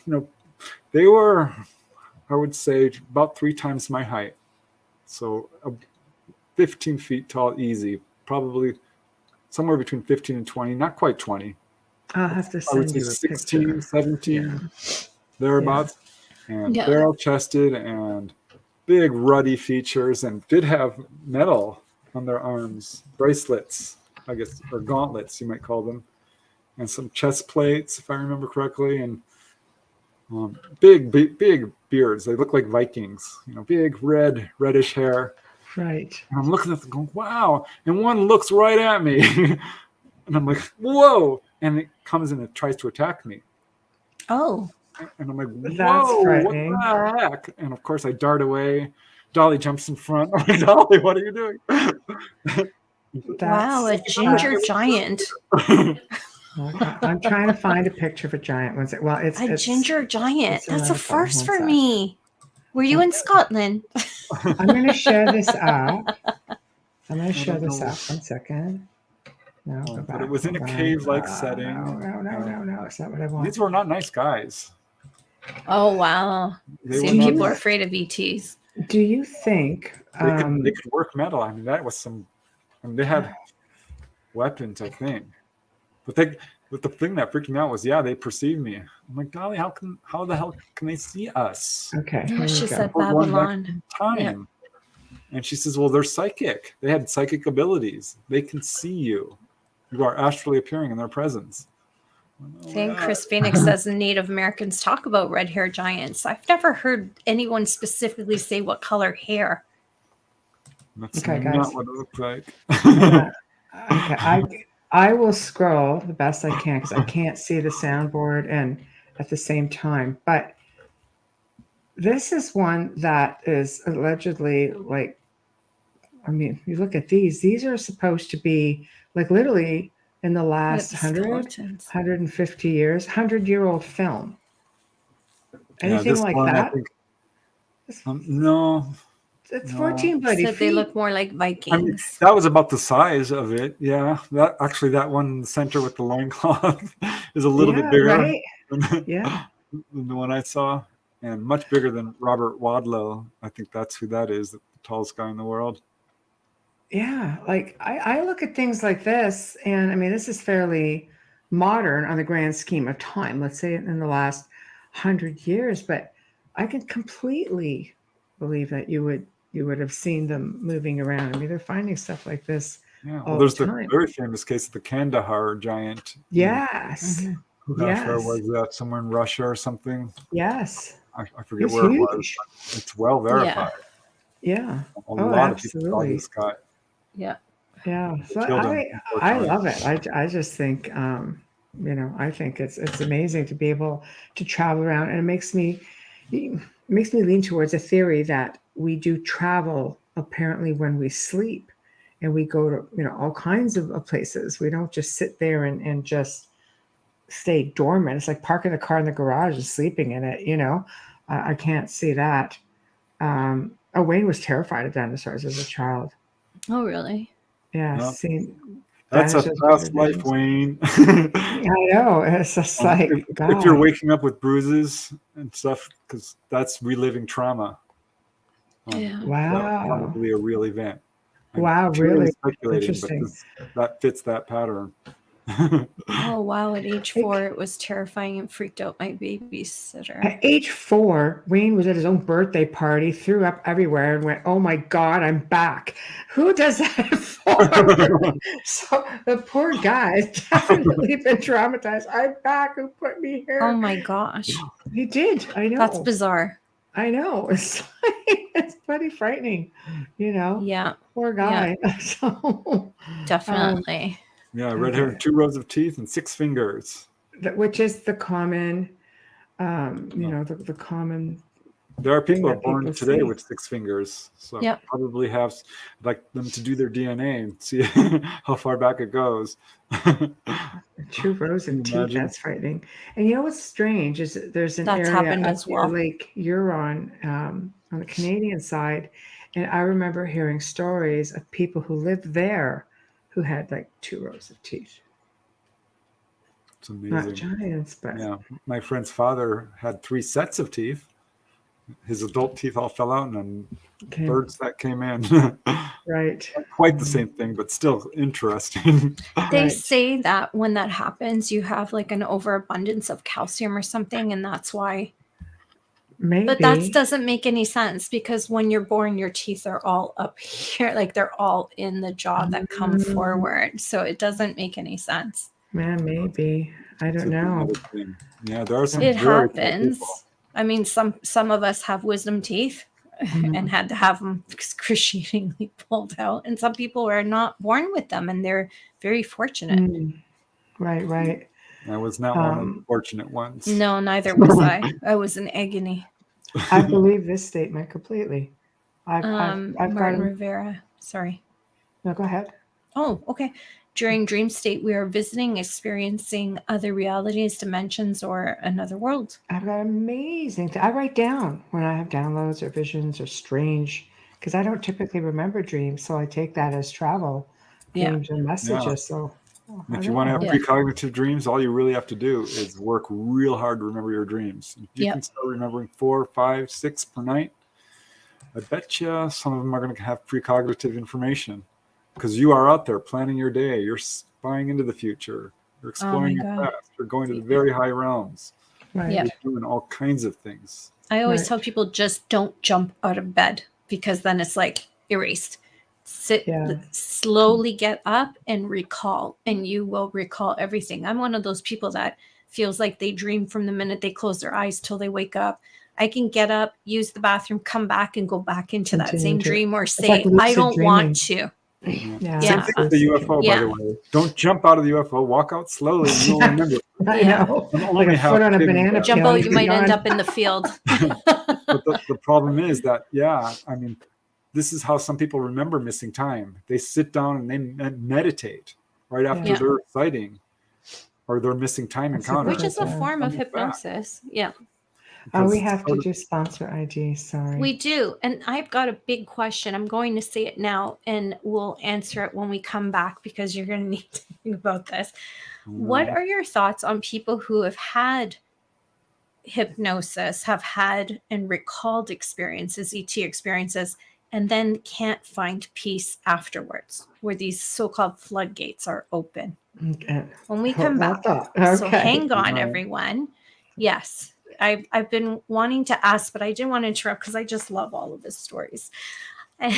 So anyways, on to the money shot, right, Michelle? Because we can't be here without them. You're listening to The Outer Realm with Michelle DeRoche and Amelia Pisano, coming to you live from the beautiful city of New Orleans on 105.3 and 107.7 FM. Tonight, we've got back with us, we call him family and our dear friend. We're talking to Preston Dennett in the house, and he is talking everything CE5, abductions and experiences. And right now we're on hypnosis. We're back on hypnosis. And a little bit of giants. That was kind of weird, right? Crazy. If you missed it and you're just tuning in now, don't worry about that. You can stream or listen to our archives on the platform you normally use. We want to give a huge thank you because without them, we wouldn't be here. And I just lost there we go. Without them, we wouldn't be here. We want to give a huge thank you to Folgers Coffee. Thank you for sponsoring our show from day one, and your continued support is greatly appreciated. We love you and thank you so much. We also would like to say thank you for our intro and outro to Dr. Snick, the sonic surgeon, Justin Snicker, award-winning composer and musician. You can find his music on Amazon and Bandcamp, and find him on Facebook and Instagram. Give him a like, give him a share, follow him. And while we're on that topic, don't forget about us. If you're on Facebook or you're on YouTube, make sure to hit that subscribe button and share. And Preston as well. And Preston as well, yes. That's right. Seek him out. Absolutely. All right. Okay, Preston, stage is yours. Yeah, if you go under hypnosis and then you realize you've opened up a can of worms. Yes. My heart goes out to you. That's what happened with the guy I mentioned earlier, Robert, who had an experience with his mom at age 7, because he wasn't really looking for that. It came out, and I think it was ultimately beneficial, but the hypnotist told him that I gave you the suggestion to remember stuff as you're ready. And he started waking up with nightmares, and he was so frightened, he would soak his sheets wet. Wow. And it was a real problem for a long time. And this is one of the warnings I give to people. Like, before you consider hypnosis, there's a few things I think you should do. One is write everything down. Write it all down. Because this is going to give you a record that you remember this, period. And it's very therapeutic. This helps you to relive it. And this will actually bring out new details. Right. As you go over and over what you wrote down, you're like, oh, I forgot this part.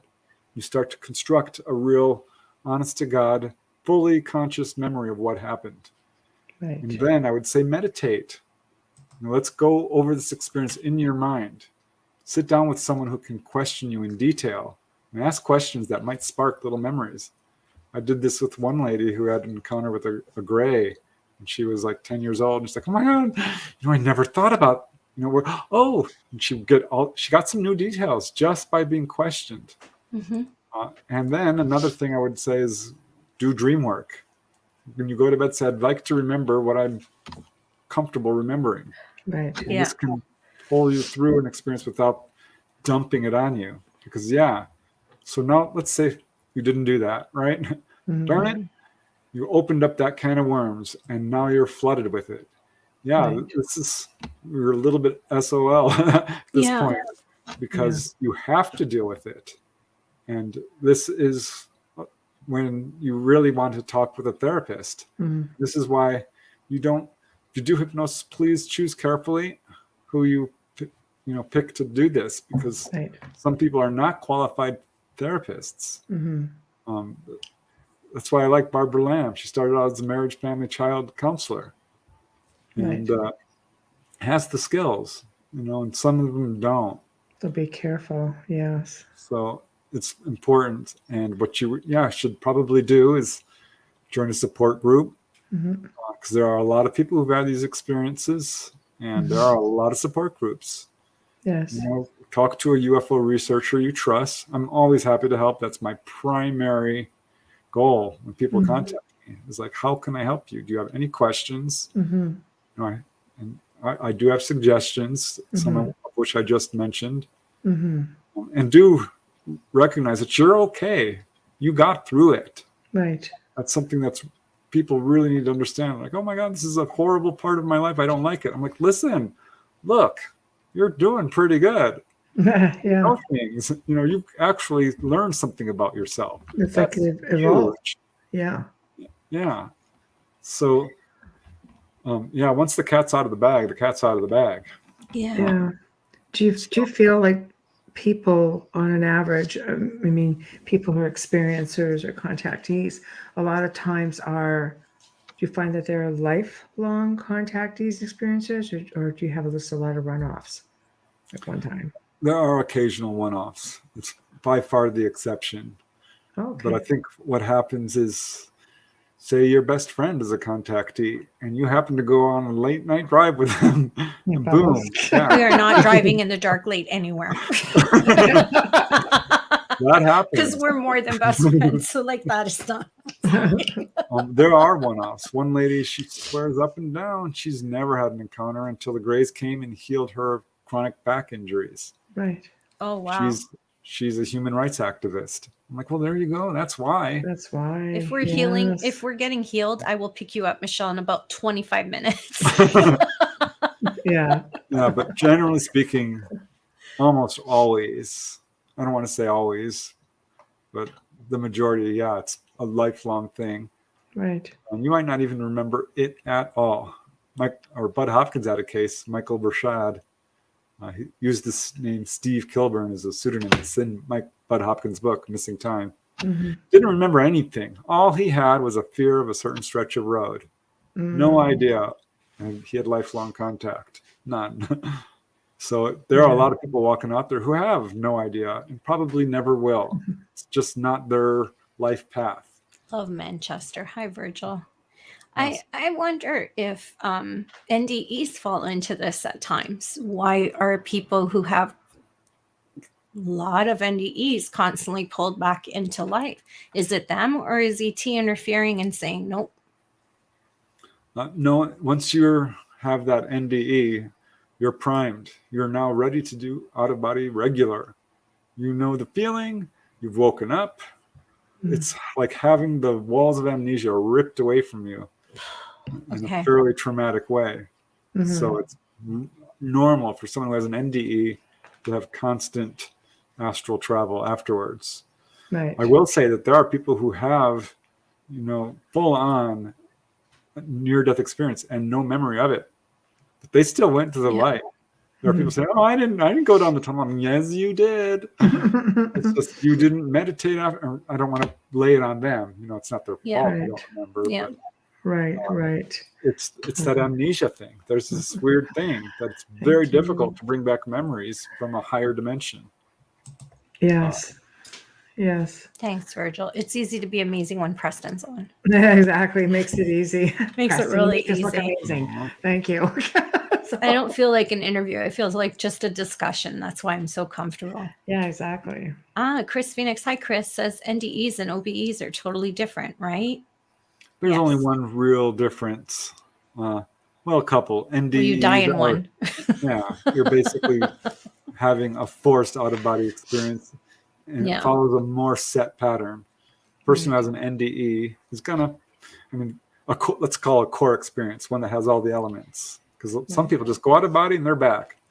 But a core NDE, they go out of body, they go down a tunnel of light, they reach the other side. There's their relatives, or perhaps some religious figure, even, or a spiritual figure.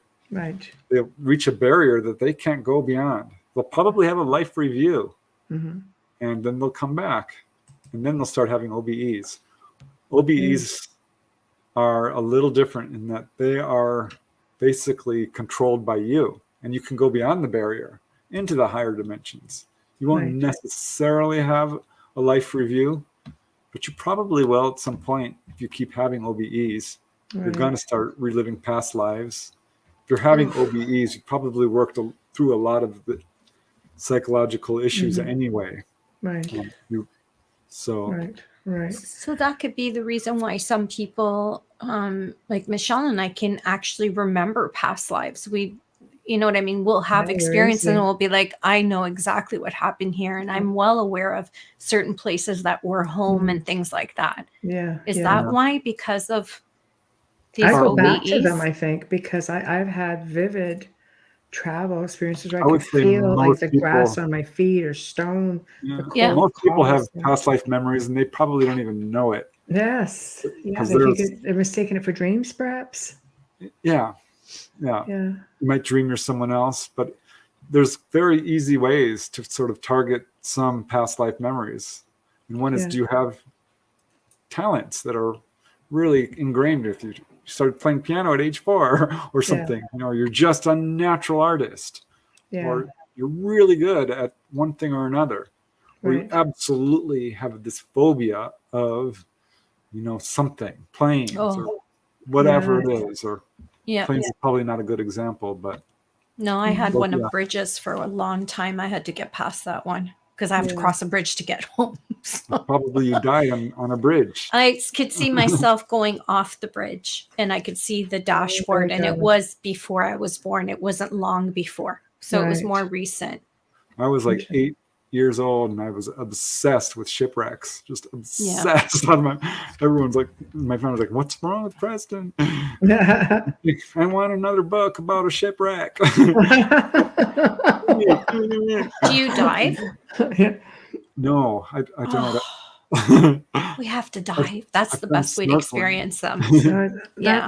But that's interesting when you gravitate towards certain things like that. It's for a reason. Tastes, you know, what your taste in food. Yeah. Deja food. vu. It's my taste in food. Deja vu. Deja vu is big. Let's talk deja vu. Yeah. That's deja a big vu one. is a big pointer towards it. Yeah. You can go to Europe and you've never been there before, and you're like, I know that house. It happens to me all the time when I travel, because I only travel to places I gravitate to. Yeah. So everyone just has likes and dislikes, and tastes and fears that are a little bit irrational. It's like these point towards past lives. Wow, Wayne, that's a good point. You said Amelia might be at the Point Pleasant Bridge collapse, might be why you were interested in Mothman. I do have a deep interest for Mothman. She's OCD ridiculous. Yes, I really am. Yeah, you are. Really? I'm actually an advocate for him, I believe. I defend him. Because I see him as an omen and trying to spread good. I don't see it as evil or anything. And that's a good point, Wayne. I never thought about that. Maybe you were a Mothman. Doubt it. Good question. There's no stilettos in a Mothman. I think I wore stilettos in every life. Question here. Virgil, thank you for joining us all the way from Manchester, UK. Thank you so much. Virgil Kane asks, are angels good people that have gone to heaven? Yeah, I think that depends on who you talk to. I'm going to say no. Because the classic religious interpretation of angels are spirits that have not incarnated. Never walked the earth. Yeah. They're still entities. And I've talked to people who swear up and down, I saw a winged angel and had human form, but had wings. And others like, well, no, it's just this glowing being. And I feel like it was an angel. Right. And there are authors on angels who conflate, spirits saving people's lives with angels. Yeah, I'm with Dolly. Light beings. Yeah. So I think that they are a type of entity like a demonic spirit who is not human. Ed and Lorraine Warren kind of conflated human spirits with demonic spirits. I'm like, I don't think so. I knew Lorraine. Yeah. I think you can go down that path towards goodness and that path towards evil, and basically vibrate at that frequency. I don't know how else to put it. Right. Either being can step into human form and take over. That I do believe, and I've worked with it, but not myself. But we do know from possession, it's not just the dark forces. an angel get could step-ins possess from a human as well. disembodied spirits who just Yes. can't let go. Animals you know. too, by the way. Absolutely. Pardon? Well, I'm going to ask one. We'll answer. I'll put up Michael's question, and then I have one last question after this. So we'll Okay, start with- thank you. Sorry, I've got an eye allergy that's driving me crazy. Michael Kennedy asks, please ask Preston about death being a lie and of the truth on seeing our loved ones on another plane. Okay. Yeah, I used to be skeptical about life after death. And I thought that was it. You die, that's the end. Yeah. And I would get so mad when people say, "Oh, this person just passed on." I'm like, that's a euphemism. You're lying to me. They're gone forever. Don't Yeah. say passed on. Right. You're just trying to soothe me. And I was wrong. That is not a euphemism. It's a more Right. accurate description. It's walking through a door. Death does not. The problem with that word is that it's come to mean total obliteration. The end of all existence. And that's just not the case. Right. And there's a lot of evidence to support this. This is not just one person's near-death experience. The near-death experiences are a part of the evidence, but there's the channelers, there's the astral projectors, Yeah. there is all accounts of spirits. I agree. I mean, there's an enormous amount of evidence supporting life after death. Mhm. I agree. I don't even like that term either, because we call ourselves alive. Are we still alive on the other side? Well, yeah. Yeah. It's different. It's not Yeah. 3D life, Energy. but it's still, everything is made of light. There was this Yes. one, like, don't go towards the light. It's a lie. I'm like, well, good luck, because the other side is made of light. You will have Right. no choice. You Right. are It, made it of pulls light. you in. It pulls you in. Yeah. It's very inviting and warm, and it's everything everybody says it is. It really is love. Mhm. Death is 100% a lie. It doesn't exist. Don't worry about it. People think the very worst thing that could happen is you die. Well, in a It sense, shouldn't be feared. Like just shutting the vehicle, parking the car for the last time, right? And yeah. And that Yeah. old car, which is awfully rusty and can't make a right turn anymore. yeah, Can't go at high speeds. I'm going for the new model. See you on the flip side. Yeah. Yeah, Yes. some of us hate getting rid of our cars too, though. So I'm Yeah, gonna there's a ask- lot of accounts of people who've had near-death experiences, and they try so hard to get back in their body, and they can't do it. And they can. Or people, Right. who are channeled to see people who did not get back into their body. So how many disembodied? It's hard to leave your body permanently. Yeah. So how many people are roaming around that, they try, the body's just finished and they're just wandering. I've heard of that so many It's a times. problem. It's a real problem. Yeah. And I know this because if you read the astral projection literature, most of them who have done this more than 2 or 3 times at some point are sort of inducted into soul rescue. Right. And Yes. I'm like, gosh, I'm not sure that's ever happened to me. We do soul rescue for real. Yeah, I it's see a that everywhere, thing. for It's sure. a Yeah, huge we problem. do. And I finally did it. Large scales. And after I did it, I'm like, oh my gosh, I've actually been doing this. And I didn't even realize it. Try doing a battlefield all at one time. Soul rescue is so important. Yeah. It's so important. Soul It really rescue. is. Yeah, when the pandemic happened, I went out of body to some of the lower realms, and it was crowded. Oh, No. yeah, I would think so. And because because these people were all caught up in themselves. I finally cornered one guy. I'm like, what do you think of the pandemic? And he looked at me like I was absolutely nuts. Right. He's like, what do you think? Look around you. I'm Yeah. like, oh, shoot. Yeah, I know. It's really, it's hard. It's hard, and difficult times always lead to difficult ends. I watched your question in a moment, Michael. I'm next. Michelle's been waiting. Michael, what job? Okay, I'm going to ask it a real sensitive question, only because Dolly and I were talking earlier. So she's got to wait a little bit because I've been on a booking frenzy, so she'll be booked to come on. But exopolitics. Mhm. I have to do it. All right. Boy. No, it is a huge movement. There's a lot of people, really top-notch people, who are firm believers in this. What are your thoughts on that? Okay, here's how I will put it. I respect that people want to reach out to the ETs in a Yes. way that we can have open official interactions with them. But Right. if you think you're going to contact the alien gray queen or the president of the Greys or Right. the ambassador, you're going to have a rude surprise coming, because that's not how they work. Right. This is my opinion based on my research, interviewing of people. There is no galactic federation. There just isn't. There's no gray alien queen or anything like that. There's no federalized system. There's no money. There's no ambassadorship. There are ETs whose job it is to reach out to people, to Right. contact them. Right. So yeah, I think that's a good idea. Let's reach out to them. Right. But if you think they're going to come down and talk to the politicians, I think that they gave up on them long ago.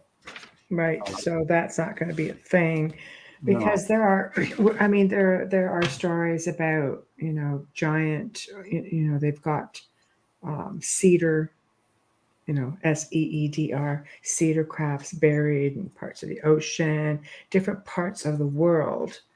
And I think, I guess it's just whistleblowers who are in military, Navy, Air Force coming forward with these incredible stories. Yeah, I keep the super incredible stories on a back burner. There's some I'm just prove it, because there's some that are just easily refutable through basic science. Right. And I don't want to name names, but I will say super soldiers 20 and back. I'm skeptical because you cannot live on Mars. You can't. Right. Oh, okay. Right. Sorry, Musk. Yes. Yeah. Yeah, I don't know what's up with him, because he's got to know. He's got to be smart enough to know. Any, scientist, astronomer will tell you this, that the gamma radiation is deadly. And Right. you can see this with Right. the astronauts. They've been dealing with it. This Yeah. is a big deal. Right. So yeah, there's a lot of disinformation and misinformation. There are people who are in my lab. There are people who are flat out liars. There are people who are looking for a buck. There are people Yeah. who want attention. And, this is a field that's just mired with all kinds of, there are schizophrenics out there who are sure that Yeah. they're having contact.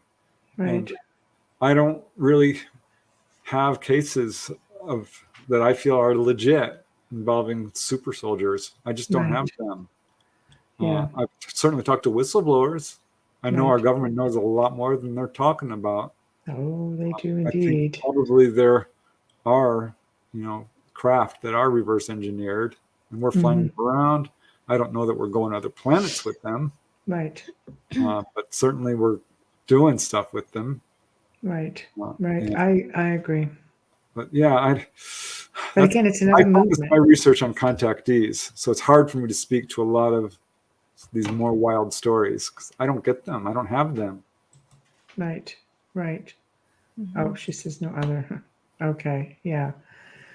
Well, I had to ask because it seems to be another movement that's just making its way around. And there seem to be a lot of really big people on board with it. And some people are full on. So it's just wanted to put it out there, Yeah. Now, it's important to address everything. We need to Yeah. consider all the evidence. well, I trust your opinion. So that says a lot, because I don't trust a lot of things, you know what I mean? But you always come on with positive messages. You have no reason, these are stories from people from all over the world. I was just going to put up your list of books to show said stories from all over the world. 1 second. Here we Everyone go. deserves a platform, even people who, are telling stories that are a little wild. Right. If someone's in my lab, well, we should listen to what their experience is. Right. Those books are impressive, Preston. Oh yeah, there's lots of them. Beautiful covers. Yeah. Yes, they absolutely are. So see, these are all stories, from people from all over the world. And I love it. I just think I love the positive aspect of it, because there's a lot of scary out there. And I don't like to lend to it, so it's nice, it's refreshing when you come on and you come up with these great stories.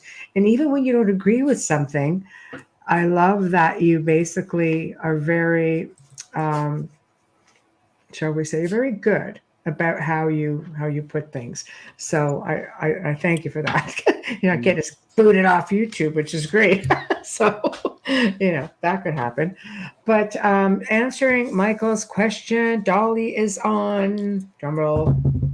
Okay, Dolly is on July the 5th, unless she's available if we have cancellation. Because like I said, I've been on a booking frenzy the last few days. So I was sick for 3 weeks, and I just had all these people I had to get back to, and it was just like, oh my gosh. So anyway, she is coming back. So yes, be ready. Anyway, before you know it, it'll be here. Time flies fast. here. And because we booked so far ahead, and right now we're in cough cold season, so people have to reschedule. So we have to slide some people in. So you never know. Some people just forget. Some people just like, oh, I had something come up, or so it's like, absolutely. So it can definitely happen.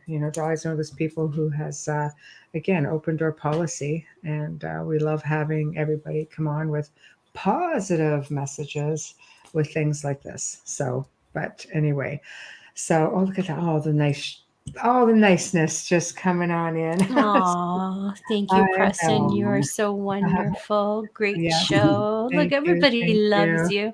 This is a great interview. Oh, Preston Dennett is very diplomatic, great guest. He's always a great guest. That's why he's on once a month. That's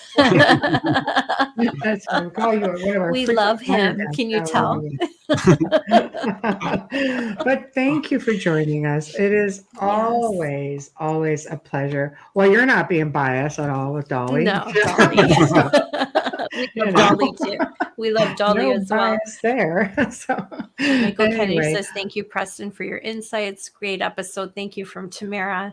You're so loved, Preston. Everybody you make it so Preston. Easy. I could talk to you for like the whole day. I want to just Zoom you and Dolly and just talk for hours. Like, I know. Well, I have to say, I feel the same way about you guys. You make it so easy. Thank you. I love doing your show. Thank you. We love having you on, and I love that. I love hearing all of your stories. And of course, you are back on. Hold on. I have to do another drum roll moment, because you have a new book coming out. So can you plug the new book, because you're back on June the 14th, and you figured your book will be out then. Yeah, which, by the way, is the anniversary of the Topanga Canyon UFO Wave, one of my first books. Oh, congratulations. Yeah. So that is, are you going to, by the way, but we can talk about it right now. You have like 15 minutes. Well, yeah, the new book is going to be awesome. It's going to be a big one. I tried to keep it to 200 some pages. It's 320.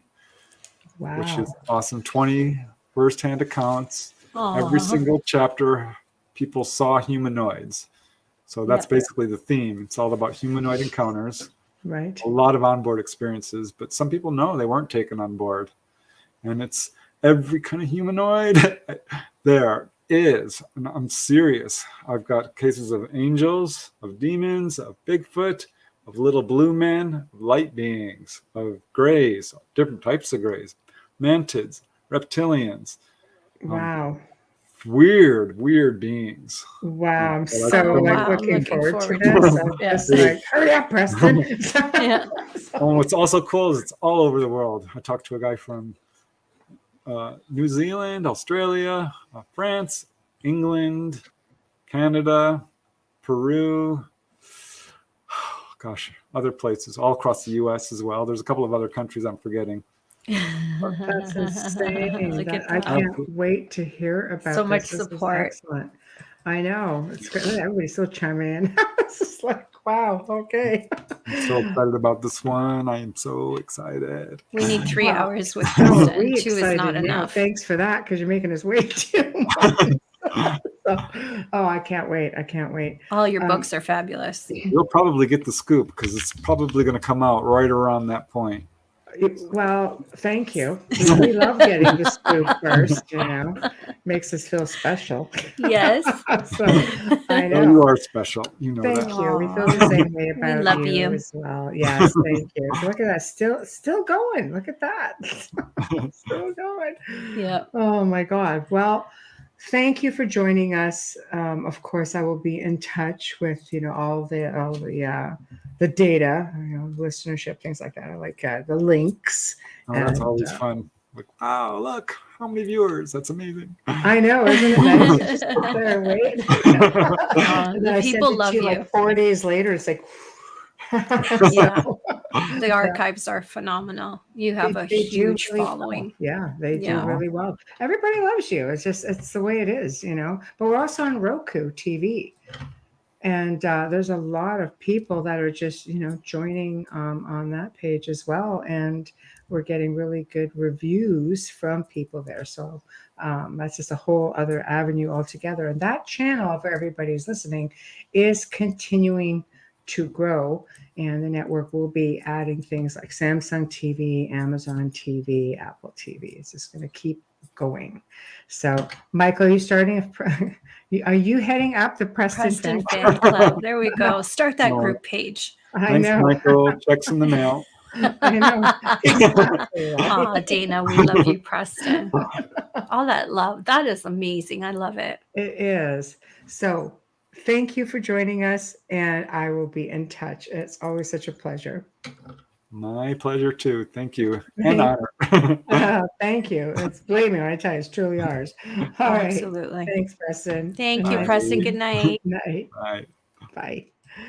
Well, we have come to the end of another amazing segment. And I mean amazing. It's always delightful when Preston is joining us. He's just a breath of fresh air at all times. So you're going to see him coming back on. He's going to be talking about his new book. We're really excited about it. So again, huge thank you to Preston Dennett for joining us this evening. A huge thank you to you guys in chat room. You guys are like bloody superstars. I couldn't believe it. I was having a hard time keeping up. Anyway, it's kind of a toss-up because we're trying to keep up with the chat room, and Preston's just so informative. We're just sort of mesmerized by what he's saying. But we appreciate you all. So again, I have to say, share. If you're liking what you see, please, whatever platform that you're on, follow, comment, share. We really appreciate all of it. Here on United Public Radio, you're going to start seeing stuff coming up on podcast awards. Because yes, the Outer Realm for the third year, among other shows on the network, you're going to start seeing over the coming weeks a lot of promo and stuff coming up. And we are under, I think, best female podcasters, or female podcasts, or female hosts. I don't even know. It's hard to keep up with that. I We know, have to it's look terrible. at that and get it for you. Yeah.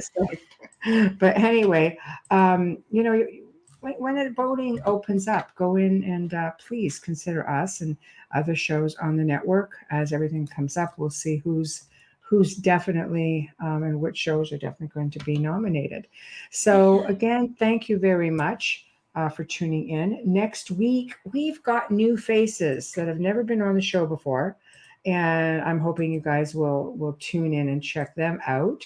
We've got Wednesday night for the first time, Wallace Wagner Jr. He's going to be discussing his new book, Within Grasp. So here's a little snippet from what's inside. Discover hidden truths that existed before the Bible, which still exists today, regardless of what we were typically taught. Follow me on my path outside the imposed gates of Christianity that commenced with his UAP TikTok sightings of 2016. My God, sounds intense. I love it. Can't wait for that. Thursday night, also for the very first time, Barbara DeLong, and she's going to be discussing her new book, Before Roswell. And she's got one heck of a good resume as well. I'll tell you, you get on her website and boy, is there a lot of information there. So again, check us out next week. Have a great weekend. Be safe, behave a bit, and we'll see you next week. Good night, everyone.